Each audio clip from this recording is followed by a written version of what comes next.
Pessoal, a gente vai falar sobre garantias e vedações do MP ainda, parte 2, ok? Questão 11. Considere a seguinte situação hipotética. Amadeu, formado em Direito, exercia advocacia quando foi aprovado para o cargo de promotor de justiça do Ministério Público do Distrito Federal e Territórios. Nessa situação, segundo a Constituição Federal, Amadeu, ao tomar posse no cargo, não poderá exercer mais então a advocacia, ok? Ok, é uma regra, é uma vedação aí trazida aí pelo artigo 128, parágrafo 5º, inciso 2, a linha B. Então, aí eles são o que? São vedados o que é exercer a advocacia. Tomou posse, não pode mais. Questão 12. Após o afastamento do cargo por aposentadoria ou exoneração, o membro do Ministério Público não poderá exercer a advocacia antes de decorrido o prazo de 3 anos. E aí, pessoal, tá certo ou tá errado? Caiu para advogado-geral da União, para a carreira da Advocacia Geral da União. Certo ou errado? Veja, vou te dar uma dica. Ó, exercer a advocacia, decorrer 3 anos, não pode. Mas não poderá exercer a advocacia? Resposta: falso.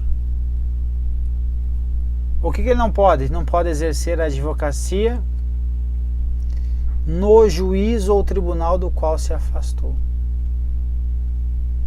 No juízo ou tribunal no qual se afastou, é vedado. Então, por isso o gabarito está errado. Questão aí capciosa.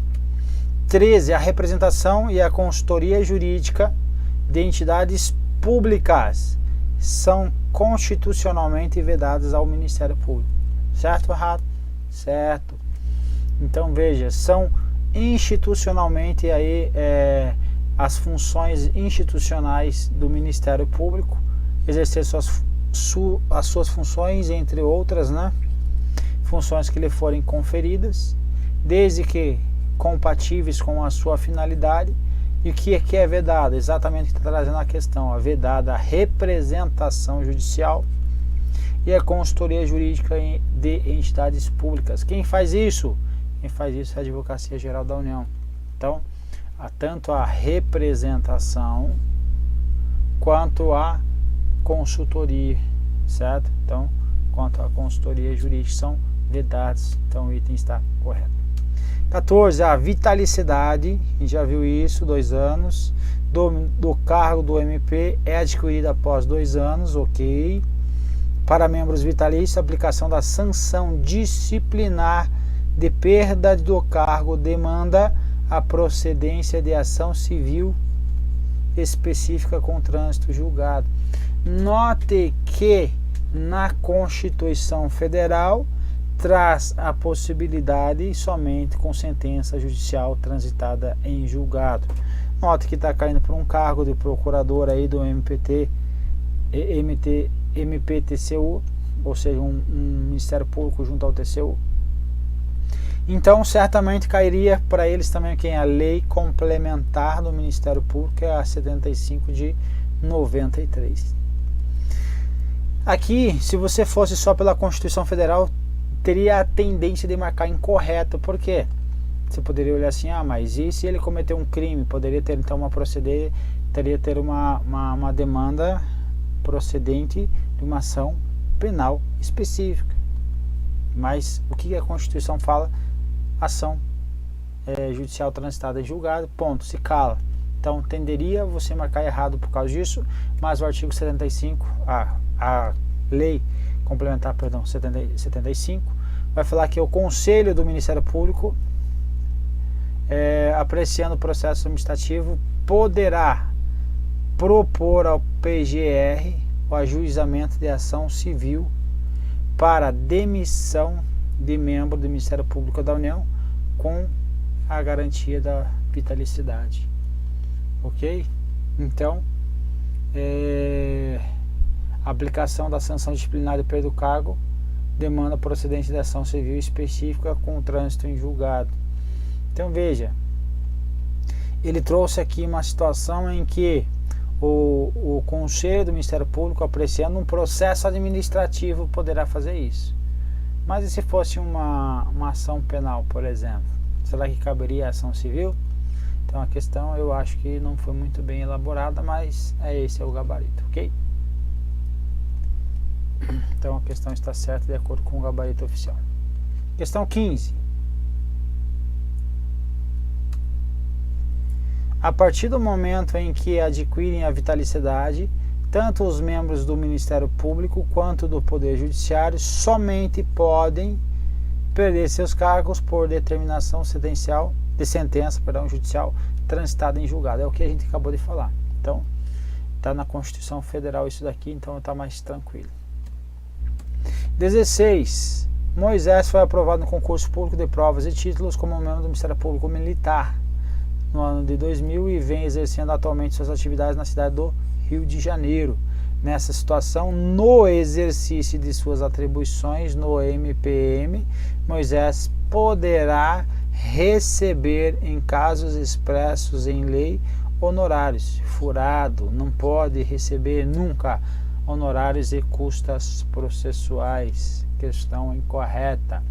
Então é vedado receber a qualquer título ou sob qualquer pretexto honorários, percentagens ou custas processuais. Questão 17. Mário é formado em Direito, integrante da carreira do Ministério Público Militar. Nessa situação, não haverá nenhuma vedação aqui, caso Mário seja aprovado em concurso para professor da Faculdade de Direito da UNB, ele passe a exercer também a função pública de magistério. Então, ao promotor e ao magistrado é permitido um cargo a mais aí para ele, e esse cargo é o que? É o de cargo ou função, é o de magistério. Então a questão está trazendo exatamente isso. Então não haverá nenhuma vedação? Não. Então a questão está correta. Então as seguintes vedações. Então ele não pode exercer, ainda que em disponibilidade, qualquer outra função pública, salvo uma de magistério. Então o cargo de professor ele pode. 18. A garantia dos membros do Ministério Público receber, além de seus proventos honorários, ele pode? Não, não pode. É garantia dos processos em que atue em defesa dos seus interesses coletivos. Errado. Ele não pode receber a qualquer título ou sob qualquer pretexto honorários, porcentagens ou custas processuais. Questão 19. A partir da promulgação da Constituição da República de 1988, restou definitivamente proibido aos membros do Ministério Público da União o exercício da advocacia. Ok? Ok. Tendo esta vedação alcançado tanto os antigos como os novos integrantes da instituição. A gente já falou que os antigos, se eles optaram pelo regime antigo, eles podem ainda exercer a advocacia. Os que entraram antes da Constituição de 1988, ok? Então a questão está incorreta. A resolução número 8 do Conselho Nacional do Ministério Público, ele vai falar que somente poderão exercer a advocacia. Então tem aqui a possibilidade, com respaldo no artigo 29, parágrafo 3º da ADCT da Constituição, os membros da União que integravam a carreira na data de sua promulgação e que desde então permanecem regularmente inscritos na OAB, ok? Então a eles cabe então exercer a advocacia, aos demais não. Então restou definitivamente proibido aos membros? Não. Então antes, quem entrou antes aí tinha essa opção. E assim acabamos a nossa bateria relativa às garantias aí e vedações do Ministério Público, ok? Então vamos para a próxima aula. Um abraço.